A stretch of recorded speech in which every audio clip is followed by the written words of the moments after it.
Bangladesh cricket বোর্ডের সংস্কার চান ক্রিকেট গুরু নাজমুল আবেদীন ফাহিম।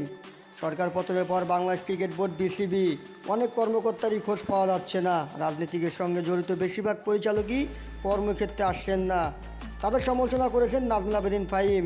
ক্রিকেট কোচ এবং বিশ্লেষকের মতে যদি সত্যিকার অর্থেই ভালোবাসতেন তাহলে এই সকল কর্মকর্তা ক্রিকেট থেকে দূরে থাকতে পারতেন না। ঘরোয়া ক্রিকেট নষ্ট করে দেওয়া হয়েছে বলে মনে করেন তিনি। ফাহিম আরও বলেন, তারা যদি ক্রিকেটের সত্যিকার অর্থেই সেবক হতেন তাহলে কিন্তু তারা আসতেন। আমার মনে হয় না তারা ক্রিকেটের সেবক ছিলেন, তাদের নিজস্ব এজেন্ডা ছিল, সেই এজেন্ডাই তারা বাস্তবায়ন করেছেন। আমরা দেখেছি ক্রিকেটের কি হয়েছে, ক্লাব ক্রিকেট বলি পুরো খেলাটাকে নষ্ট করে দেওয়া হয়েছে। বিসিবি হাই পারফরমেন্স বিভাগ, ক্রিকেট একাডেমি, বয়সভিত্তিক দল এবং সর্বশেষ বিসিবির নারী বিভাগে কাজ করেছেন ফাহিম। বাংলাদেশ ক্রিকেটের বিভিন্ন জায়গায় ঘাটতি সম্পর্কে জানা আছে তার, সুযোগ পেলে এগুলো নিয়ে কাজ করতে চান তিনি। ফাহিম আরও বলেন, এটা রূপরেখা, এই নিয়েই তো আমরা বছরের পর বছর চিন্তা ভাবনা করেছি।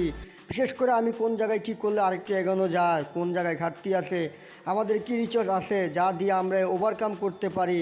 সামনে হয়তো এই নিয়ে আমি আলাপও করব, কোন জায়গায় আমরা পিছিয়ে আছি, অথচ সেই জায়গায় আমাদের পিছিয়ে থাকার কোনো কারণই নেই।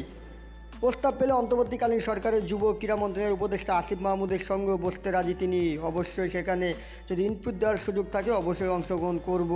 শুধু আমার কথা না, যারা এসব নিয়ে বিশেষভাবে অবগত আছেন তাদের কাছ থেকে আইডিয়া নেওয়া দরকার, তাহলে সিদ্ধান্ত নিতে সহজ হবে বলে মনে করেন এই ক্রিকেট গুরু নাজমুল আবেদীন ফাহিম।